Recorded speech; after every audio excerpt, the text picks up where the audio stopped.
Hi, I'm Edward Funk, podcast number 63. And today we have a little different look, as you can see. Um, these are the books I've written. And you can't really tell clearly, but the bookends I'm using are these hand-painted boxes by Loretta's third husband and last husband, Jean Louis, famous Hollywood couturier. What most people know of him today is he designed that dress that Marilyn Monroe wore to sing "Happy Birthday, Mr. President." And if you're an old movie buff, about every movie, everything Rita Hayworth ever wore in a movie, including that black gown when she said, uh, "Put the blame on me." That was John Louis. Okay, today is podcast number 63. Actress Loretta Young is pregnant with a secret baby. Now, this is from the book. I should have it in my hand, but I don't. Behind the Door, the real story of Loretta Young. And the reason, these are books I've written, so that's why I'm on doing podcasts and talking about them. Okay. In a bizarre twist, Clark Gable suspected that Loretta was pregnant before she did. Call the Wild was still shooting on the studio's back lot and about to shoot a water scene. Loretta was asked if she was on her period. She responded no, that her period was late. Gable overheard this, and when he was able to get Loretta alone, he asked, "You don't think you're pregnant, do you?" Loretta's periods were often late, and the thought hadn't crossed her mind. But very much on her mind a few weeks later. Her sister Sally recalled, "I was walking by Loretta's room one afternoon and heard her crying. I went in to see what the matter was, and Loretta told me she thought she might be pregnant. I couldn't believe it. I told her, well, maybe you just have a cold." Um, there were many times that I'd be late if I had a cold, and if I had a massage, it seemed to put everything back on track. I recommended that she try that. She went and had the massage, and it didn't change anything. A day or two later, we went to Mama. I was so afraid for Loretta. Not that Mama would be hurtful. She just didn't want to say or do anything that would be hurtful to her. But Mama is very understanding. After we all had a good cry, she called and asked our family doctor, Dr. Hollering, to come over to the house. He examined Loretta and said, "I have wonderful news for you, Loretta. You're going to have a baby." From then on, well, Mom was cool. She knew what to do. She'd always been the one adult whom kids could always go to. We're still quoting Loretta's sister Sally. When we were in high school, Pollyanna and I had brought girls in trouble to Mama, and Mama would tell them how to dress and what to do, and they'd have the baby and no one ever knew. Now that it was one of her own, she was just as cool-headed. From that day on, Mom didn't want us to make too much of it. She wanted all of us just to go about our lives, and then, of course, she would handle it all. So Loretta just put everything on Mom's shoulders, and Mom could do anything. Mom never doted on us like a lot of mothers. She never checked when we were younger if you brushed your teeth or if you'd done your homework. But something important, we always knew we were safe once Mom was handling things. We trusted her for everything. Pollyann recalled, "I remember when Mom first told me about Loretta, and I said, well, she is, and that's it. We would just proceed from day to day. At that time, I could wear the same size clothes that Loretta wore, so I'd go down to Bullock's Washer, which is a big department store, pick out some things and then take them home. If Loretta liked them, she'd keep them. If not, they'd go back.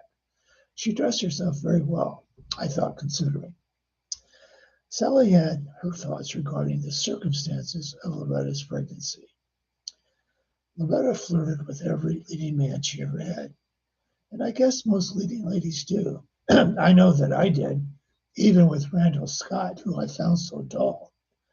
But up in Washington, all these men were after Loretta. Everyone watched her and Gable on the set. Little Jack Oakey, who was a kind of a character actor, and the director, that awful Bill Wellman, again, we're listening to Sally's voice, everyone was after her, and they were mad that he was making headway. With all the other men there, I guess Gable was embarrassed to come on too strong. He didn't knock her down, he didn't.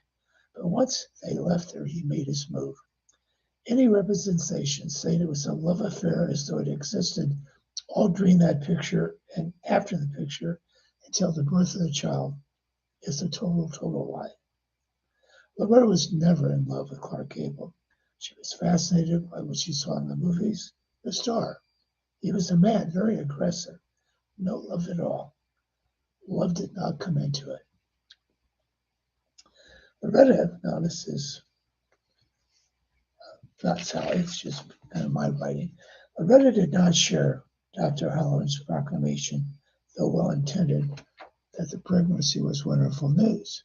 Rather than a love child, it was a child she didn't want. She saw no way out. She reflected.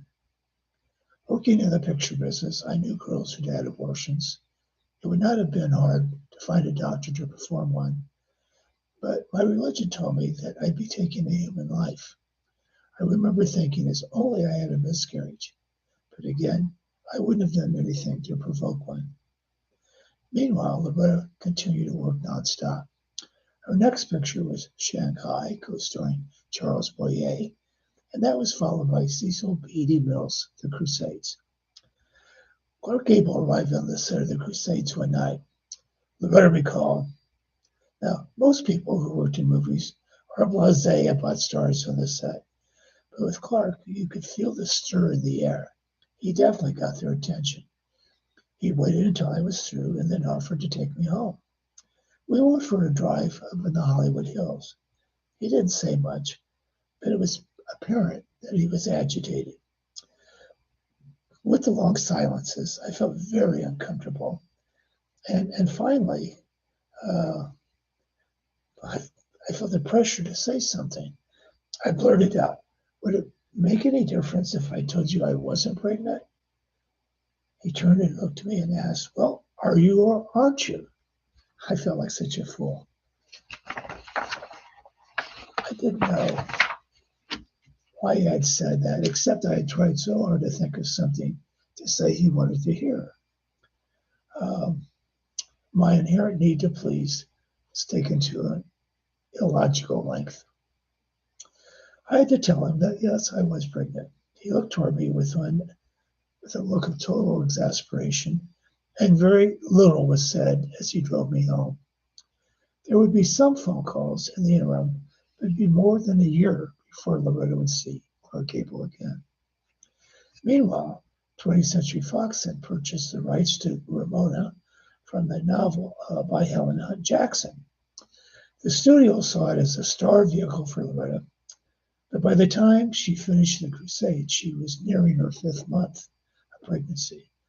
Loretta insisted that she was exhausted and needed to get away, a claim quite credible in the light of 7 films she had done back to back since she joined forces with Daryl Zanuck at 20th Century. She and her mother, Gladys Belzer, sailed for Europe on the Ile-de-France. The rumors about Loretta Gable now expanded the possibility that the trip to Europe was a cover-up for a secret pregnancy. In 1935, the United States society had very strong notions of what was moral and immoral. Much was at stake. Celebrities, by the actions challenged those notions, were almost always sure to fall in disgrace.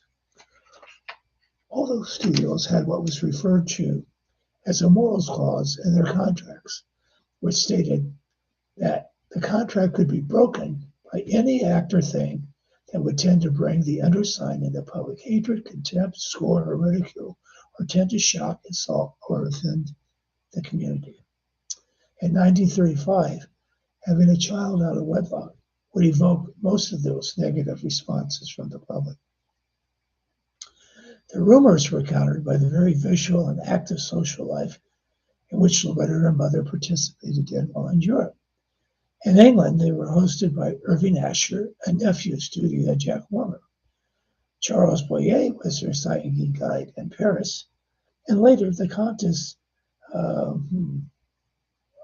they stayed with Countess Dorothea de Frazzo in Rome.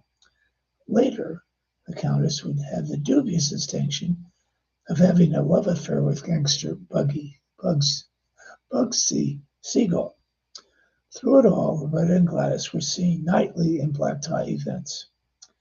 Meanwhile, to pay for the trip, Gladys had temporarily rented the Sunset House to raise actress Edna Best, and then rented a small bungalow for Polly Aunt Sally and Georgiana in the interim.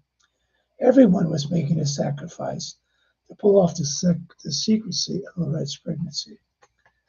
However, the biggest drama still lay ahead.